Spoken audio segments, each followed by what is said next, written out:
Santa Barbara, California. Palm trees swaying in the breeze, ocean waves crashing gently on the shore, and million-dollar homes hidden behind tall hedges and gated driveways. It was paradise, at least from the outside. Inside one of those homes, behind polished marble floors and walls lined with family portraits, lived Evelyn Montgomery, 65 years old. A widow, a powerhouse, a woman who once ran an empire of luxury hotels with her late husband, James Montgomery, until cancer took him away in 2017. People assumed she was living the dream. First-class travel, art gallery openings, garden luncheons. But truth be told, Evelyn hadn't really lived in years. Her mansion was a mausoleum, filled with silence, memories, and the ticking of a grandfather clock she could no longer bear to wind. Then came Tyrese Miller. He was 27, a personal trainer, tall, handsome, and hired by Evelyn's son, Daniel, to help him get in shape after a bad breakup.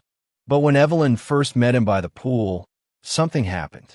His smile was disarming, his voice warm, his eyes not just looking at her, but seeing her as a woman, not a relic. Evelyn hadn't felt that in decades. At first, she brushed it off. What could a man like Tyrese want with a woman like her? She was old enough to be his mother. But Tyrese didn't treat her like someone who was past her prime. He didn't flinch when she made dry jokes about retirement or her cholesterol medication. He asked questions like, "What's something you regret not doing when you were younger? When's the last time someone made you feel beautiful?" And suddenly, Evelyn started waking up excited again. She laughed more. She wore colors she hadn't touched since the 90s. She even started baking again, something she hadn't done since her kids left for college. They began seeing each other, casually, privately. He called her Eve.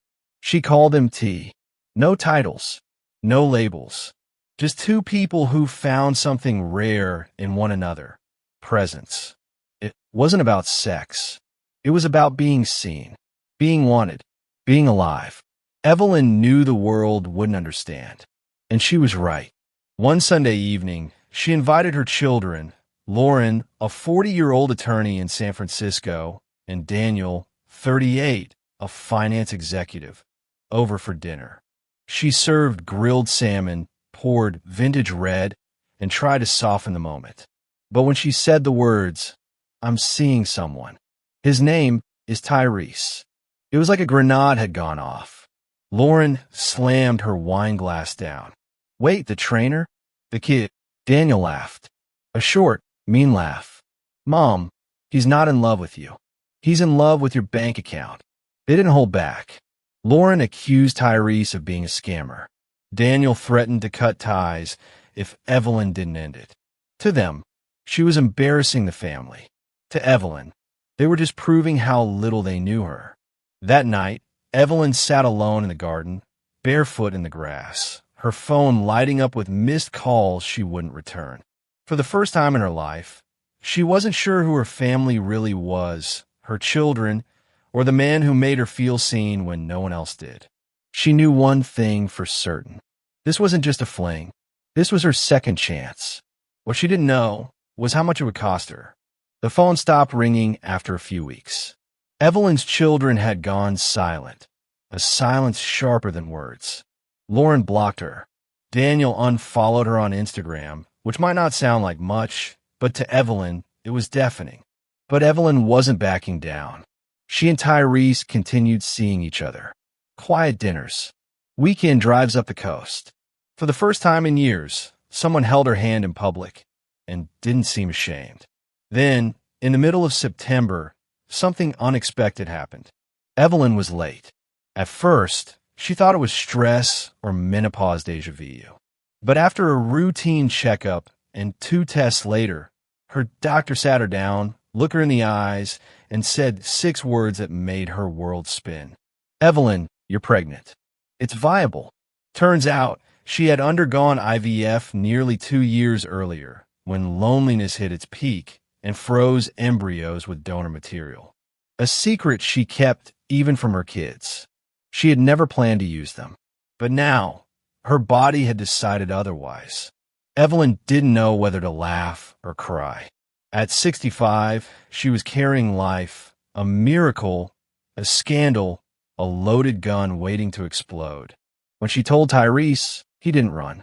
He stared at her for a long minute, stood up, kissed her forehead, and whispered, "Then we have to protect this." They eloped 2 weeks later. Las Vegas.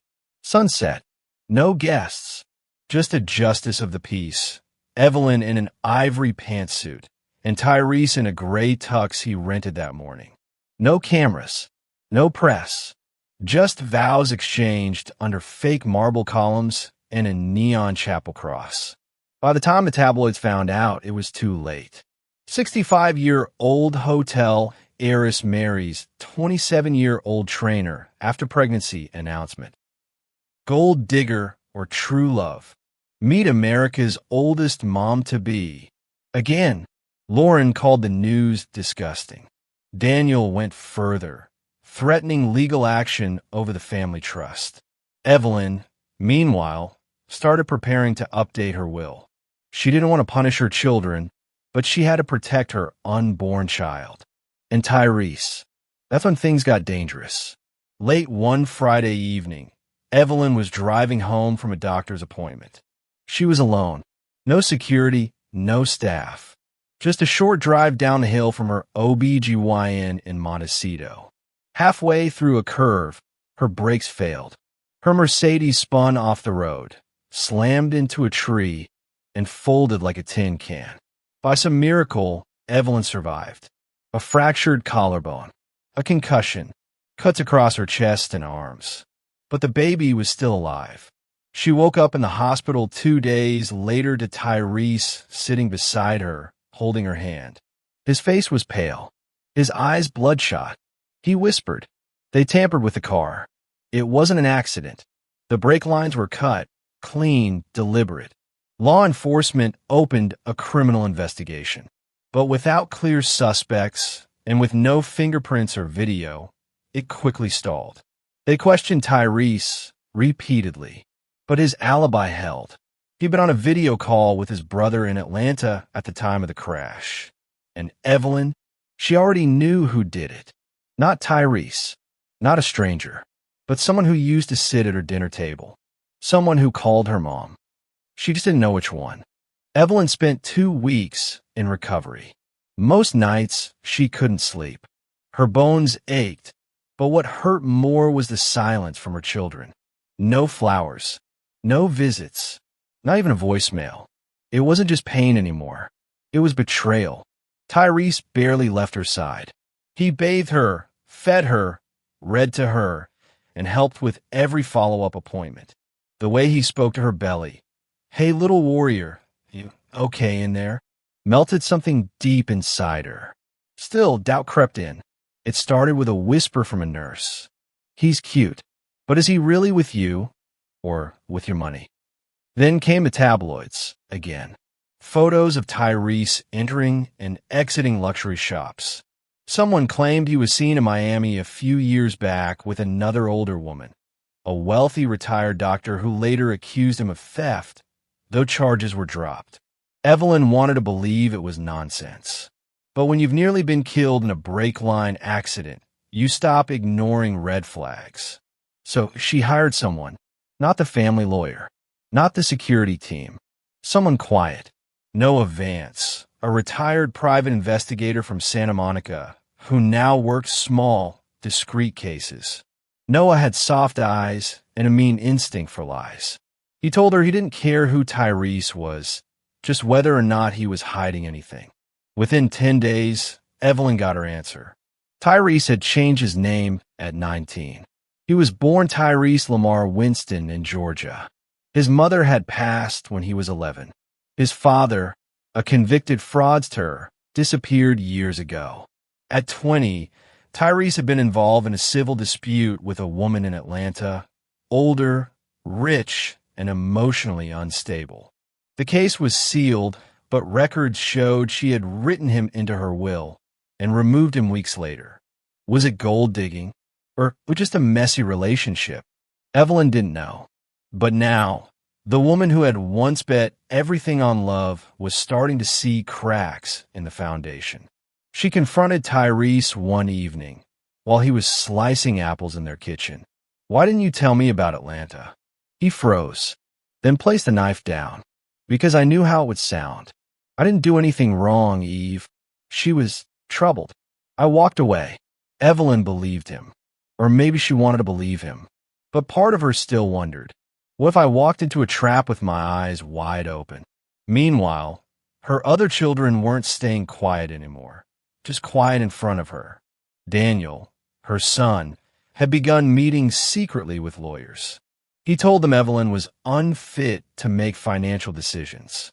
He cited the age gap, the quick marriage, the pregnancy at 65, and now, the suspicious crash. He was preparing paperwork to challenge her mental competence in court. And Lauren? She was feeding tabloids, anonymous tips, old photos, financial records, trying to paint Tyrese as a con artist in the media before any will changes took effect. But Evelyn had made up her mind. She updated her estate plan. If anything happened to her, Tyrese would have temporary custody of their child. The bulk of her fortune, including the properties and stock portfolio, will be placed in a trust for the baby. Lauren and Daniel would only inherit if they had no role in Evelyn's death or injury. Tyrese tried to talk her out of it. "You're just putting a bigger target on your back." But Evelyn had learned something in that hospital bed. Love isn't blind. Love is what you feel even when your eyes are wide open. Still, her instincts told her someone wasn't finished yet. So she installed security cameras. She locked her medical files. She told Noah Vance to keep digging, but not on Tyrese this time.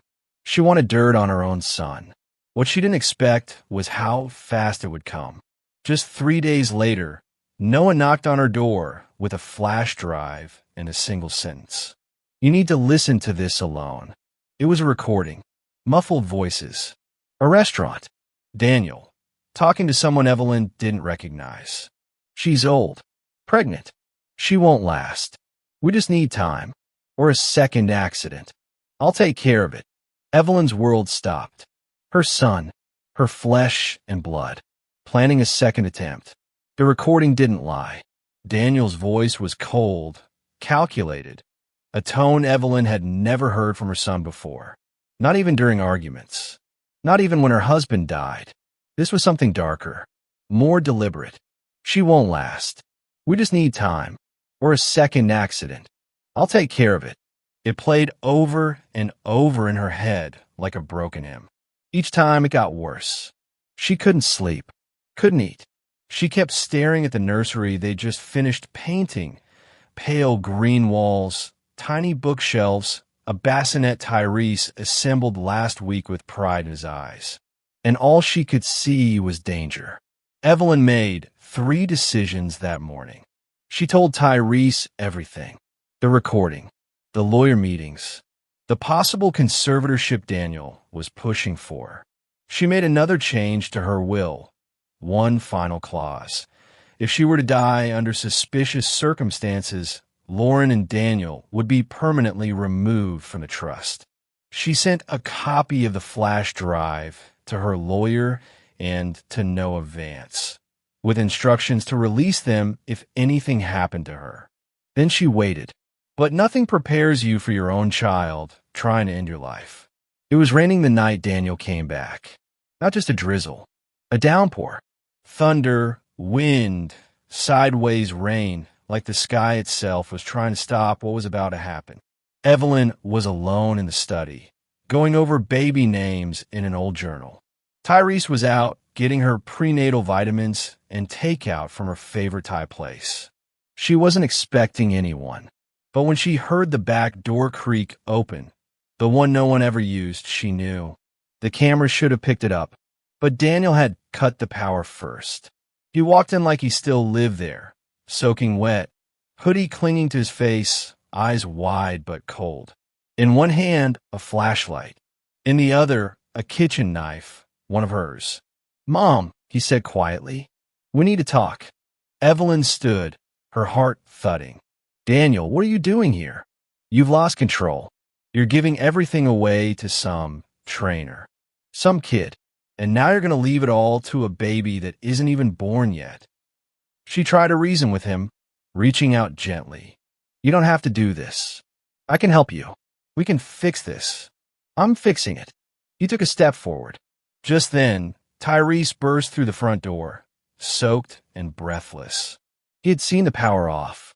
He knew. Back away from her, he shouted. Daniel spun around, startled, then lunged. What happened next was a blur.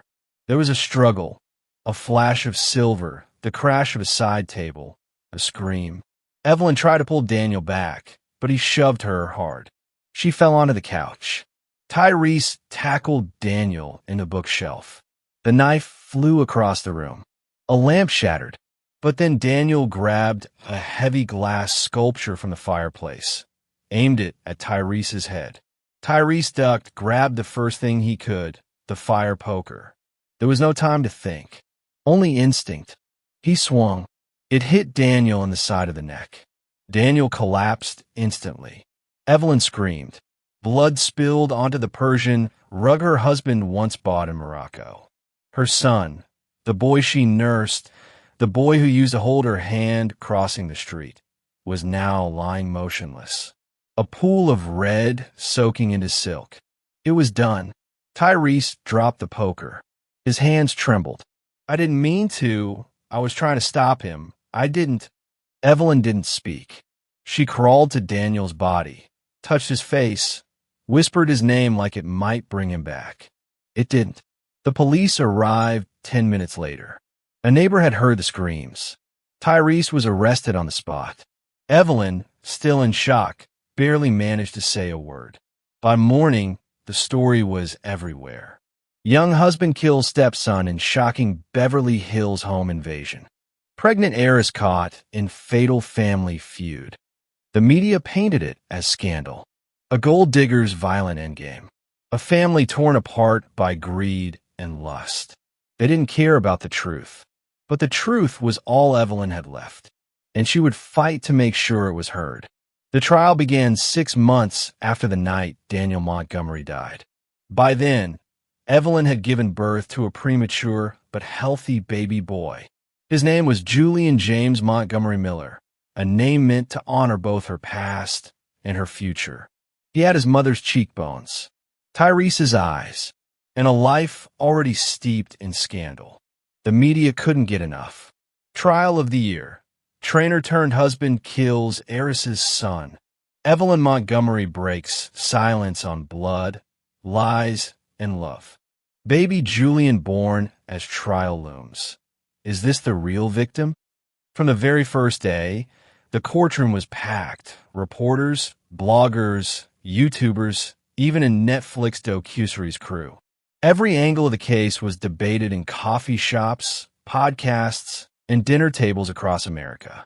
To some, Tyrese was a hero, a young man defending the woman he loved. To others, he was a predator who wormed his way into a family, tore it apart, and killed his way into a fortune. The prosecution came in hot. They called Tyrese a manipulator, a grifter with a pattern of preying on older, wealthy women. They introduced photos, sealed documents, vague character witnesses from his past in Atlanta. They painted Evelyn as fragile, out of touch, and emotionally compromised by pregnancy and grief. They said Tyrese had orchestrated the whole thing, that he provoked Daniel, that he wanted him dead so there would be no legal contest to the will. But what they didn't count on was Evelyn's voice. When she took the stand, everything shifted. She was calm, composed, dressed in a simple black dress, hair tied back, no jewelry. But her words shook the courtroom. My son Daniel was angry, yes. But he wasn't just angry. He was dangerous. I have no joy in saying that. I loved him more than anything. But love doesn't blind you forever. She told the court about the threats, the break line sabotage, the voice recording. She didn't cry when she talked about the night Daniel died. She only cried when she spoke about what it meant to survive it. I lost a child that night, and I nearly lost the man who stood between me and the person trying to end my life. Then the defense played the recording. Daniel's voice, his words, his intent.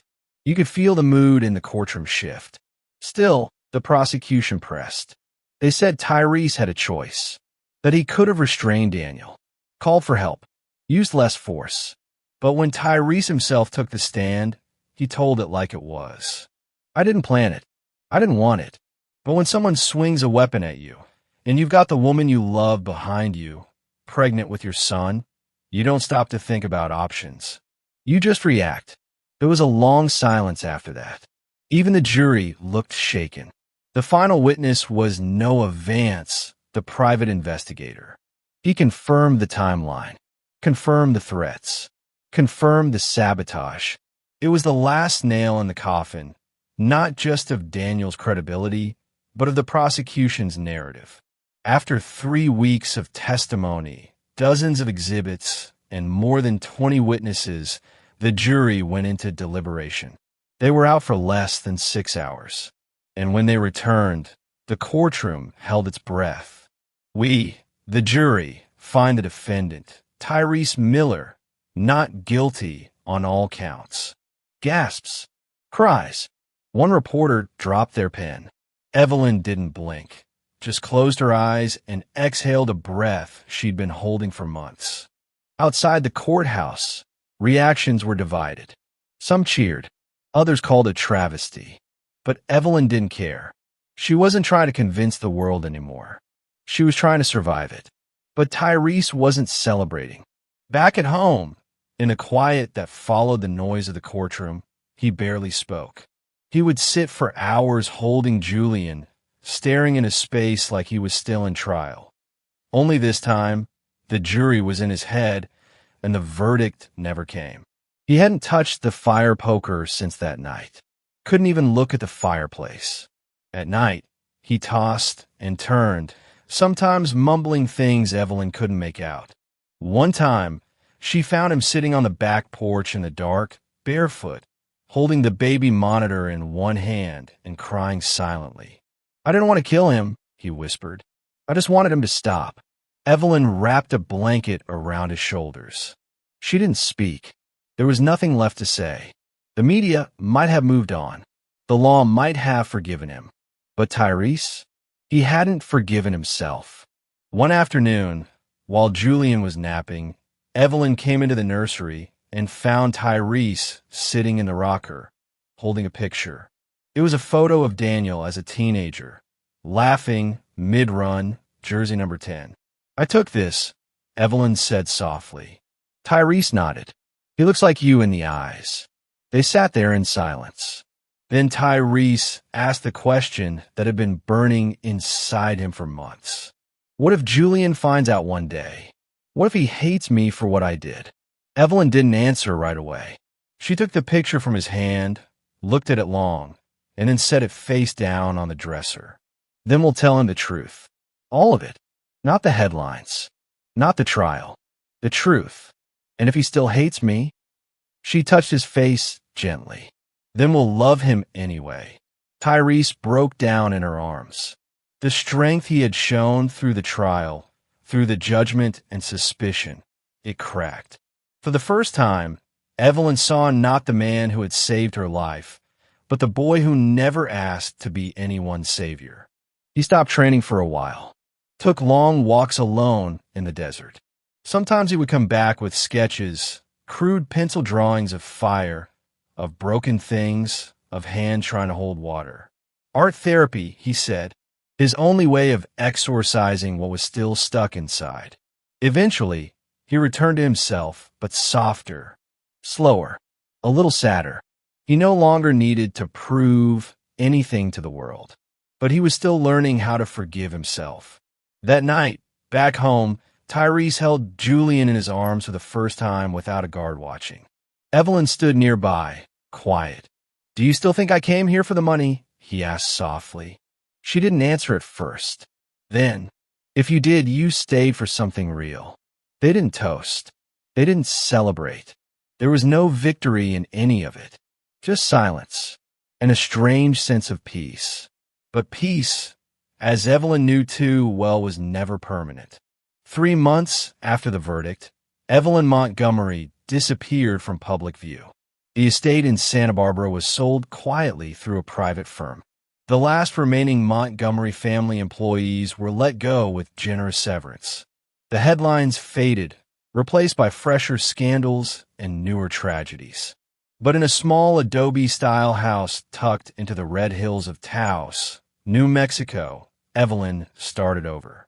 No more ocean, no paparazzi, no whispers behind her back in country clubs she no longer belonged to. Just wide skies, soft sunsets, and quiet mornings feeding Julian oatmeal by the window. Tyrese found part-time work training at a local gym. Nothing flashy, no headlines, just normal. Evelyn hadn't lived in normal since the 1980s. And oddly enough, she welcomed it. Every day, Evelyn journaled. Not for a memoir, not for court, just for herself. She wrote about the smell of Julian's baby lotion, the way Tyrese always hummed old Motown when he thought no one was listening. She wrote about the things no one ever saw, the moments after trauma when no one's watching. But there was one entry she returned to again and again. One line she wrote just 2 weeks after Daniel's death. How do you mourn a son you're afraid of? No therapist had an answer for that. No priest, no book. She carried that question like a stone in her chest. Some days, it weighed her down. Other days, she almost forgot it was there. Julian grew, crawled, laughed, called Tyrese Dada and her ma. His eyes lit up when she walked into the room, like nothing bad had ever happened, like the world was brand new. But the past never really dies. It just waits. A year after the trial, Evelyn agreed to one final interview, a recorded piece for a true crime podcast called Bloodlines. It was tasteful, empathetic. The producer promised no gotcha moments, no sensationalism, just truth. She wore a navy blouse, no makeup, just her words, and the weight she carried. I didn't marry Tyrese because I was lonely. I married him because I was finally honest with myself. I'd spent most of my life making decisions that made sense to other people.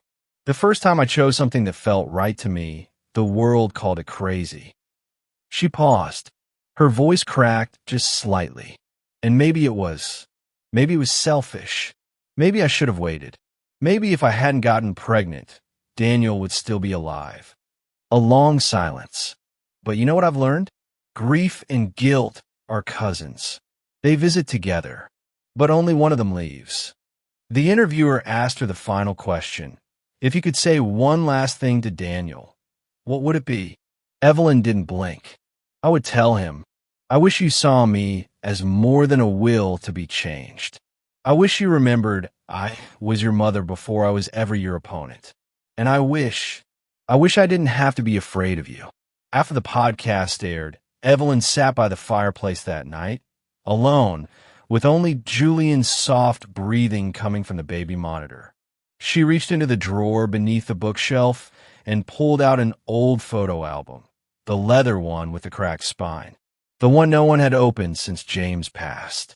There on the third page was Daniel at 9 years old, standing on a soccer field, mud splattered across his shins, gap-toothed grin beaming at the camera. Evelyn ran a thumb over the photo. She remembered that day. She hadn't been there. She was at a shareholder meeting in Chicago. James had taken the photo. He sent it to her phone during the layover in Denver. She had smiled at the time, replied, "Cute," and moved on to reviewing financial reports. Later that night, James had called and said Daniel had asked, why wasn't Mom there? She had brushed it off. He'd understand when he was older. But Daniel never did. From there, things changed, slowly at first, like ice forming under still water. The bedtime hugs became shorter. The excited stories after school became shrugs. And when Evelyn missed his high school play because of a hotel crisis in Tokyo, something cracked. He didn't speak to her for 2 days. She remembered knocking on his bedroom door. "I'm sorry, baby. I'll make it up to you." From behind the door. "You always say that." By the time he graduated college, Evelyn had long lost the ability to read him.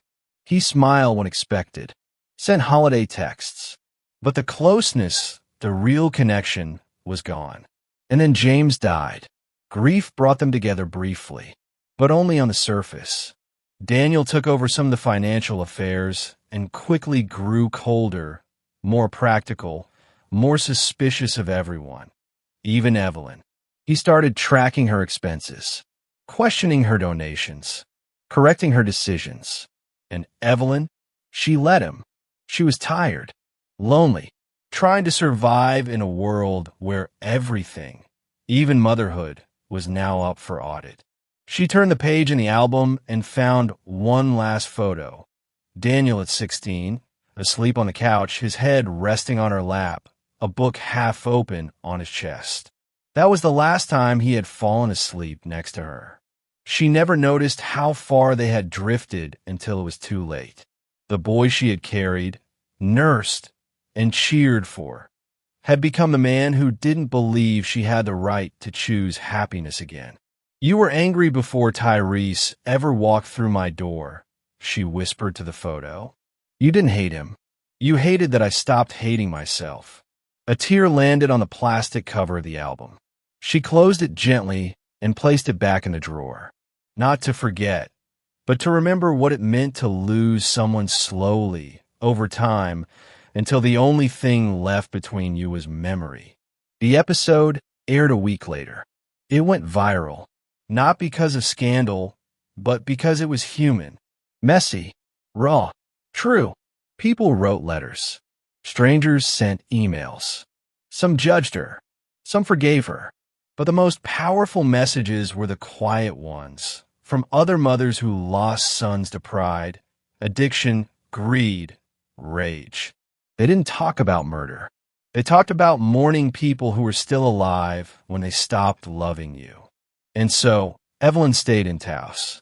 She planted lavender in the backyard. She read to Julian every night. She let Tyrese build a swing in the cottonwood tree behind their house. She never remarried. She never gave another interview. And every year, on the anniversary of that terrible night, she lit a candle. Not for Daniel's forgiveness. Not for public redemption. Just for herself. Because love had cost her everything. But it had also given her a reason to wake up again. It was nearly a year after the trial when Evelyn received the letter. No return address. Just a single, crisp envelope slipped beneath her front door during a rainy morning. Inside, a note, written in a hand she hadn't seen since the court hearings. "I'll be in Taos for one day. If you want to talk, meet me where the hills meet the river. L." Evelyn stared at the message for a long time. She didn't know what she'd say if she saw Lauren again, or if there was even anything left to say. But that afternoon, just before sunset, she drove to the edge of town, where the Rio Pueblo wound its way through the rocks like an old secret. Lauren was already there, dressed in black slacks, gray coat, dark sunglasses, hair pulled back in a tight bun.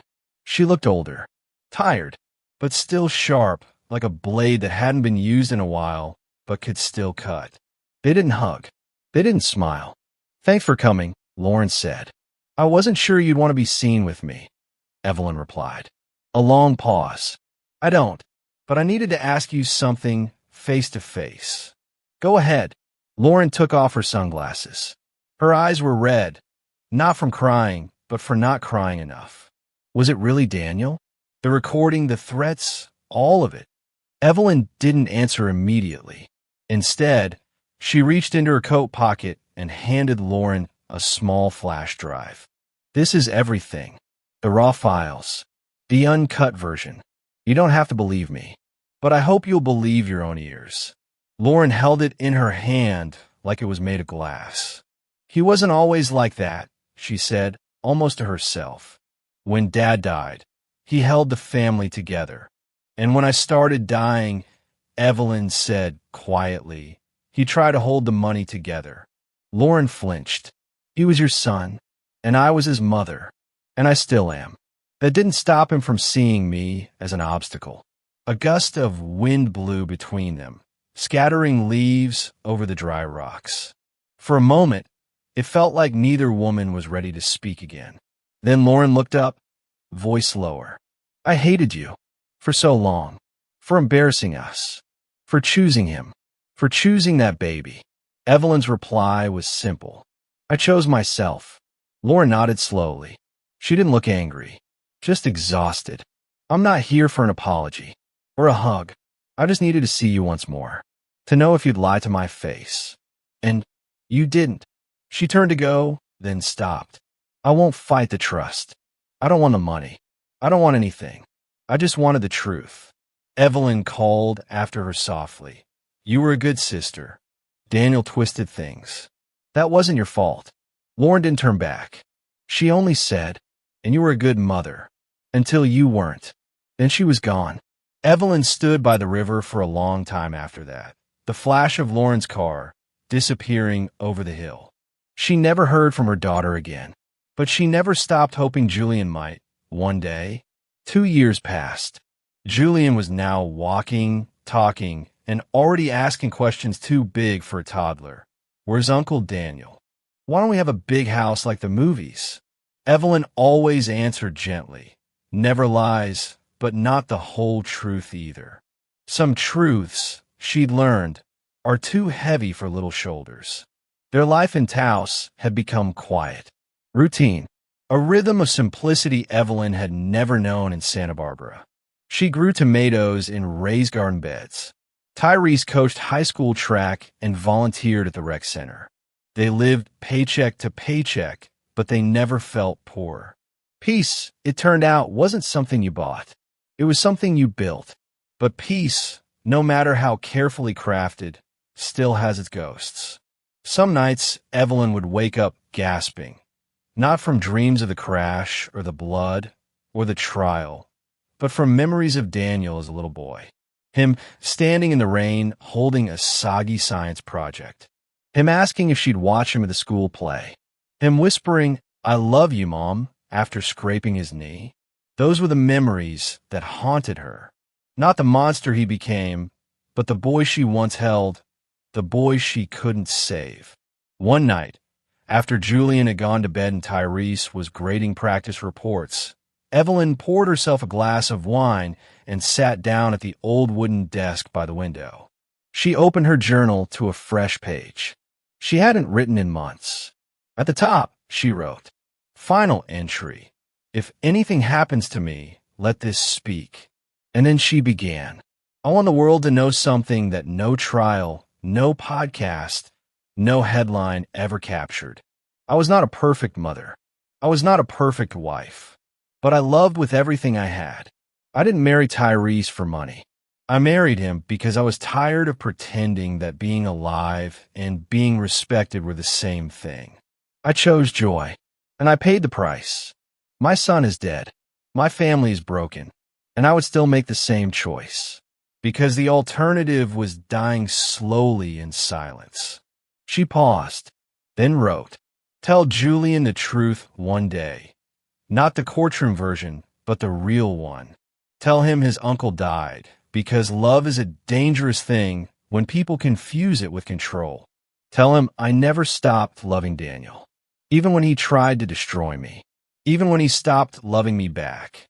She signed it, Evelyn James Montgomery Miller, and tucked the journal into the back of her closet. She never told Tyrese about it. Some truths are meant to be found, not told. But that night, she returned to the journal one last time. She opened it to a clean page and dated it in the corner. March 14th, your 5th birthday is tomorrow. Her pen hesitated for a second, then flowed. Dear Julian, if you're reading this, it means you're old enough to ask real questions about who your mother was, who your father is, and who Daniel was. I hope we've been brave enough to tell you already. But just in case we weren't, I'll write you the version that doesn't make it onto the news. She paused, then continued. Daniel was your uncle. He was brilliant, driven, and once upon a time, he adored me. And I adored him. We were a good team for many years until we weren't. He hurt me, and I hurt him back in ways I didn't understand until too late. He didn't try to kill me because he was evil. He did it because he was broken. And broken people break others. Evelyn wiped a tear from a page. Your father is not perfect. But when the world called him names, he stayed. When I was afraid, he stayed. When I lost everything, he gave me you. And you, my son, are not a reminder of the past. You are the future I never thought I'd live to see. She stared at the final line for a while. Then, in careful handwriting, wrote, Love deeply, even when it's hard. Forgive boldly, even when it's undeserved. And if the world ever asks you to choose between who you love and what they say is right, choose love. Always. Love, Mom. She folded the page, slipped it into an envelope, taped it beneath the false bottom of the journal's back cover. Then, as Julian stirred in the next room, Evelyn whispered, One day, you'll understand. And when you do, I hope you're kinder to yourself than we ever were to each other. Round pushpin 3 years later. Julian started kindergarten. He loved space, hot chocolate, and drawing dinosaurs. His teacher said he was curious and kind, an old soul in a little boy's body. Tyrese opened his own fitness studio downtown, Miller Strength. Clients said he was patient, quiet, kind of mysterious. Some suspected there was more to his story. He never corrected them. Evelyn aged. Her hair went fully white. Her hands grew thinner.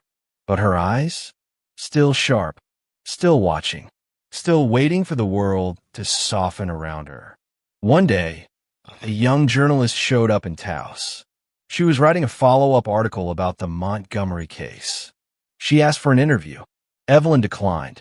But as the girl walked away, Evelyn called after her. You want the truth? The girl turned. Evelyn smiled faintly, then stopped calling a case. It was a family. Clapperboard fade out. We see Evelyn in the garden, watering lavender. Tyrese playing with Julian in the distance. Laughter. Light. Nothing grand, but real.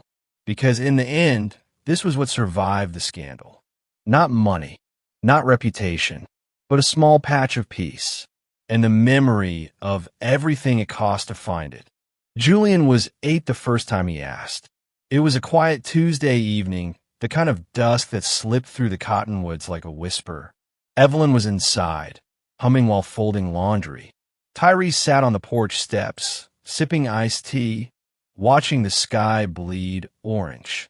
Julian, gangly-legged and wide-eyed, crawled up beside him with his Star Wars hoodie half-zipped and a thoughtful look on his face. Dad, Tyrese looked down. Yeah, buddy. Why don't I have an uncle like the other kids? The words hung there, heavy. Tyrese blinked. The porch creaked beneath them. A wind stirred the wind chimes. Julian continued, some kids have like 4 uncles. I just have none. But once at school, Mom said something about Uncle Daniel. And then she got real quiet. Tyrese nodded slowly, his throat tightening. He had known this moment would come. Evelyn had warned him it might. He just hadn't expected it to come wrapped in such innocence. Uncle Daniel was real, Tyrese said. He was your mom's son. My stepson. Julian's brows furrowed. So he was my brother? Tyrese smiled faintly. No, more like your half-brother. A lot older. You never met him because, well, something happened before you were born. What happened? Tyrese took a deep breath. The sky was now a darker hue, streaked with lavender and quiet. He got really angry with your mom. Angry enough to do something dangerous. And I tried to stop him. Julian turned fully toward him. Did you fight? Tyrese nodded. Yes. And he died during the fight. Julian didn't say anything for a while. He looked out at the hills. Somewhere in the distance, a coyote howled, soft, like a sigh. Finally, in a voice quieter than Tyrese had ever heard from him, Julian asked, "Did you want to kill him?" Tyrese's heart sank. "No," he said. "Never. I didn't want anyone to die. I just wanted to protect your mom. She was pregnant with you. I didn't think. I reacted. It happened fast. Too fast." Julian stared down at his hands. "But everyone at school says bad guys kill people." Tyrese swallowed hard. "I wasn't the bad guy, Julian. And Daniel wasn't either. He was lost, angry, hurt. Was Mom scared?" Tyrese nodded. "Yes, but not just of Daniel. She was scared of losing everything, including you." Julian was silent again. Then, "Do you think I'll ever be like him?" Tyrese looked startled. No, buddy, never. You're you, and you're kind and strong and full of light. Daniel was caught in something he couldn't get out of. But I have his blood, right?" Tyrese hesitated, then pulled Julian into his arms. "You have his blood, but you also have your mom's heart. And I hope some of my stubbornness." Julian chuckled softly. They sat that way for a while, father and son, wrapped in the desert dusk. After a moment, Julian whispered, "I'm glad you told me." "Me too. Do you think he would have liked me?" Tyrese's voice broke. "I think he would have loved you." That night, Julian didn't ask any more questions. He went to bed like usual. No nightmares. No fear. Just the normal quiet of an 8-year-old boy learning the world had corners that didn't always fit together. And Tyrese? He stayed on the porch long after the sun went down, watching the stars appear one by one, as if the universe had finally let him breathe. 10 years later, in the soft light of a spring morning, Evelyn Montgomery died in her sleep. She was 75. There was no pain, no hospital machines, just her curled up in bed beneath a quilt she had sewn by hand, with the window open and the scent of lavender drifting in from the garden. Tyrese was the first to notice. He brought her tea like he always did at 7:30 a.m., 2 sugars, splash of oat milk, just how she liked it. But when he touched her shoulder, her body didn't stir. Her chest didn't rise. She was still, peaceful, gone. Julian, now 18, stood at the doorway as Tyrese sat on the edge of the bed, holding Evelyn's hand, tears running silently down his face. There was no scream, no panic, only gratitude and loss, and a silence too sacred to break. After the funeral, a small service with only close friends, neighbors, and a few of Evelyn's old hotel staff from Santa Barbara. Tyrese and Julian returned to the adobe house in Taos. That night, Julian found the letter. It was hidden inside a box labeled Winter Scarves, which, knowing Evelyn, was exactly the kind of joke she'd make from beyond the grave. At the bottom, taped beneath a silk scarf she'd never worn, was an envelope marked, "Julian, for when I'm gone." He opened it with trembling hands. Inside was her handwriting, steady, careful, unmistakably hers. "My dear Julian, if you're reading this, I'm gone. And I'm sorry for that. I hope it was peaceful. I hope it didn't leave you too broken. Asterisk, I know your father. He will try to be strong. Please remind him that strength isn't silence. That sometimes crying is what makes us men, not what breaks us. I hope you're still drawing. I hope you're still gentle. And I hope you haven't let this world harden you too much." Julian wiped his face. The words blurred, but he kept reading. "You know, I've spent much of my life fighting for success, for respect, for love I thought I didn't deserve. And for most of that time, I confused silence with survival. I thought if I just smiled long enough, no one would see the sadness. But you did. Even as a boy, you saw through me. You reminded me that life is not made up of the things we acquire, but the people we forgive, including ourselves. I know you've heard the stories. I know you've read things I can't take back. But let me tell you something no headline ever captured. Your father saved me, not just from Daniel, from myself, from the life I thought I had to live to earn love. And Daniel, he wasn't evil. He was my son. He was brilliant and wounded and angry in ways I'll never fully understand. I don't forgive what he did, but I forgive why he became that way. And I hope one day you can forgive all of us. Julian stopped, heart pounding. This wasn't just a letter. It was a key, a permission slip to feel everything, the pain, the confusion, the anger, and still walk forward with love. Julian, please don't spend your life trying to be perfect. Be whole, be honest, and when you fall in love, fall completely, but only with someone who looks at your pain and stays. I hope you've become a man who can hold two truths at once. That love can save, and love can destroy, but you must choose to love anyway. Asterisk, I love you forever. Even from here. Mom. Asterisk. Julian folded the letter slowly. Then he walked outside, barefoot, into the garden where the lavender was in full bloom. He sat on the swing his father had built and stared at the sky. Above him, the clouds moved without hurry. And for the first time in years, he cried. Not because she was gone, but because she had never truly left.